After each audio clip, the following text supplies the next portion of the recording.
Kapolri mengecek kesiapan peralatan dan mengingatkan seluruh personil selalu mengecek peralatan agar selalu dalam keadaan siap pakai ketika memang terjadi bencana alam.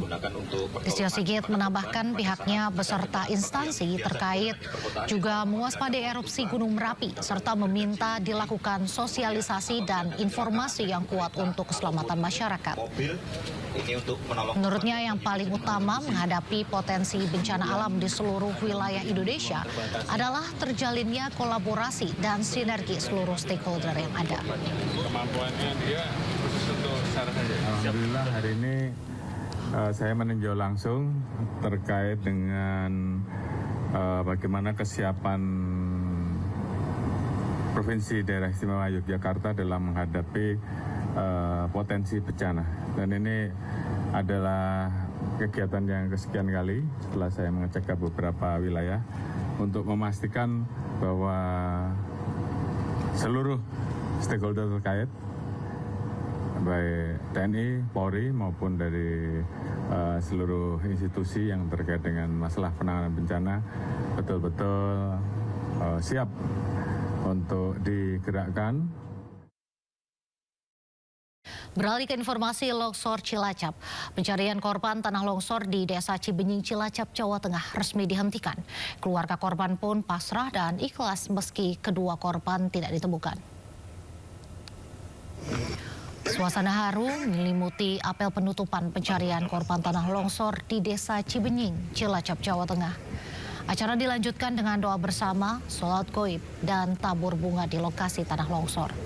Pada hari ke-10, tim SAR gabungan resmi menghentikan pencarian korban tanah longsor setelah bertemu dengan keluarga kedua korban yang masih belum ditemukan. Sebelumnya terjangan tanah longsor menimbun 16 rumah warga. Peristiwa tragis tersebut menelan korban jiwa sebanyak 23 orang.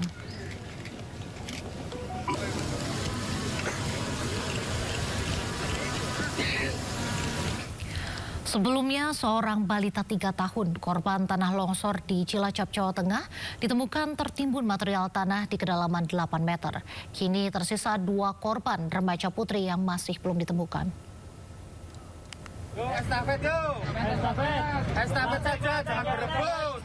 Tim SAR gabungan kembali berhasil menemukan 1 korban tanah longsor di Desa Cibenying, Cilacap, Jawa Tengah, Jumat sore. Korban yang ditemukan pada hari ke-9 operasi pencarian adalah seorang balita berusia 3 tahun. Korban diketahui bernama Fatin Ayu Rengganis. Jenazah korban ditemukan tertimbun material tanah di kedalaman sekitar 8 meter. Kepala Basarnas Cilacap, M. Abdullah menjelaskan jenazah korban ditemukan terseret longsoran tanah hingga sejauh 70 meter dari lokasi rumah tinggal korban. Penemuan ini berada di perbatasan antara titik B1 dan B2 area pencarian. Telah diketemukan korban atas nama Fatin Ayu Rengganis, 3 tahun, dan telah dievakuasi menuju RSUD Majenang dalam kondisi meninggal dunia, berada pada perbatasan di boxset B1 dan boxset B2. Untuk saat ini korban yang masih belum diketemukan adalah 2. 2 itu terbagi pada 2 boxset, 1 di boxset A1 dan 1 korban lagi berada di boxset B1. Kini tersisa 2 korban remaja putri yang masih belum ditemukan, yakni Maisarah Salsabila 14 tahun dan Fani Hayati 12 tahun. Keduanya diperkirakan berada di Dusun Tarukahan, tepatnya di titik worksite B1. Hingga hari ke-9 pencarian, tim SAR gabungan telah berhasil menemukan dan mengevakuasi total 21 korban dalam kondisi meninggal dunia. Dari Cilacap, Jawa Tengah, Heri Susanto, Anyus melaporkan. Masih selanjutnya pemirsa, puluhan rumah di 2 desa di Pantura, Subang, Jawa Barat rusak akibat diterjang angin puting beliung. Angin kencang disertai hujan deras menyebabkan atap rumah warga terangkat dan sejumlah pohon tumbang.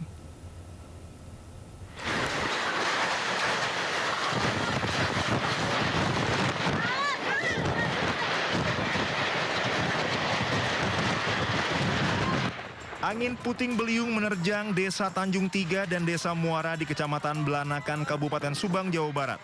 Dalam video amatir terlihat angin menyapu atap rumah warga.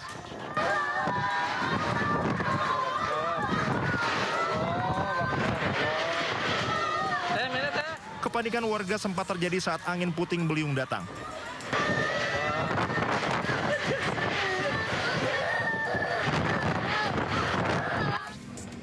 Angin kencang disertai hujan deras ini mengakibatkan 14 rumah warga di Desa Tanjung Tiga rusak.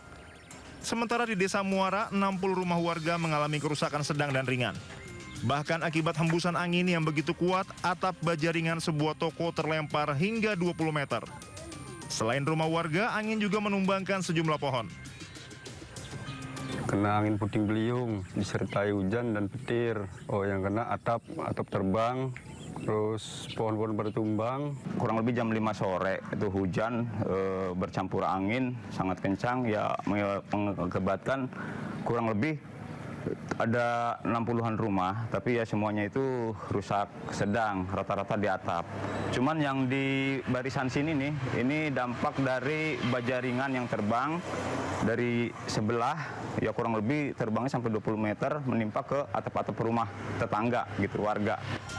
Tidak ada korban jiwa maupun luka dalam peristiwa ini. Saat ini warga mulai melakukan perbaikan atap rumah yang rusak ringan. Dari Subang, Jawa Barat, Yudi Heriawan Juanda, iNews melaporkan. Pemirsa, saat hujan, selain banjir, waspada juga terhadap sambaran petir.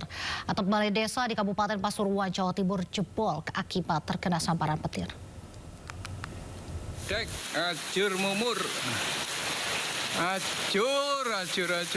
Seperti inilah kondisi pendopo Balai Desa Tunggul Wulung, Kecamatan Pandaan, Kabupaten Pasuruan, Jawa Timur setelah tersambar petir. Atap genting, rontok, dan plafon terbuat dari bambu jebol akibat kerasnya sambaran petir. Bahkan wifi dan kabel listrik jebol. Menurut perangkat desa, ada 5 sambaran petir cukup keras dan yang paling terakhir menyambar atap genting pendopo Balai Desa. Beruntung tidak ada korban jiwa dalam kejadian ini karena kondisinya sepi. Petirnya ini keras gitu maksudnya? Keras sekali. Keras. Bukan 1 kali, hampir 5 kali. 5 kali lah. 5 kali. Iya, langsung nyambar balai desa ini, Pak? Langsung nyambar balai desa. Ini kejadiannya. Tapi beruntungnya itu tidak ada perangkat dan warga kemudian biasanya ini banyak kegiatan anak TK, anak PAUD. Kemudian itu hari Jumat, jam 10 sudah nggak ada. Sementara sejumlah mak-mak bekerja bakti membersihkan puing material pendopo sebagai bentuk kepedulian. Rencananya balai desa akan diperbaiki dalam waktu secepatnya dengan dana swadaya agar genting tidak bocor di saat musim hujan ini. Dari Pasuruan, Jawa Timur, Jaka Samudra, iNews melaporkan. Komite Nasional Keselamatan Transportasi melakukan investigasi terkait pesawat jatuh di Karawang, Jawa Barat. Petugas mengumpulkan data teknis mengenai kondisi terakhir pesawat sebelum jatuh.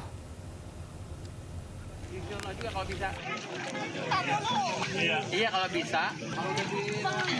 Komite Nasional Keselamatan Transportasi KNKT menyelidiki jatuhnya pesawat komersial GA Airfan dengan nomor registrasi PKWMP di area persawahan Desa Kertawaluya, Kecamatan Tirta Mulia, Karawang, Jawa Barat.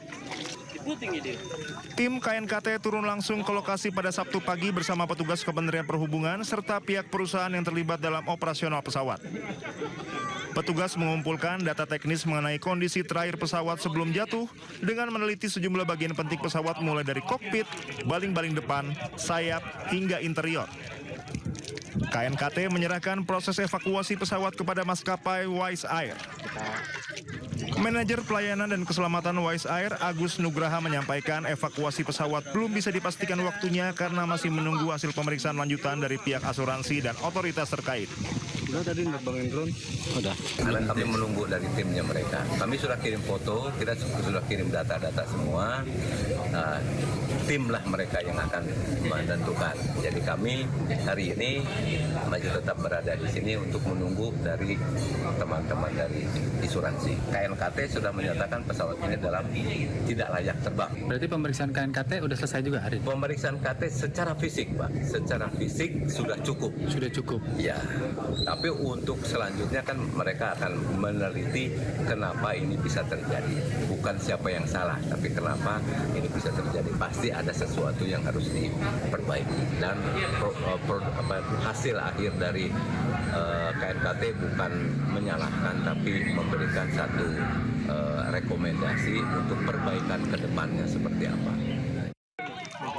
Hasil penyelidikan lebih lanjut diharapkan dapat memberikan kepastian mengenai faktor penyebab jatuhnya pesawat, sekaligus menjadi dasar bagi maskapai dan otoritas penerbangan dalam menentukan langkah berikutnya.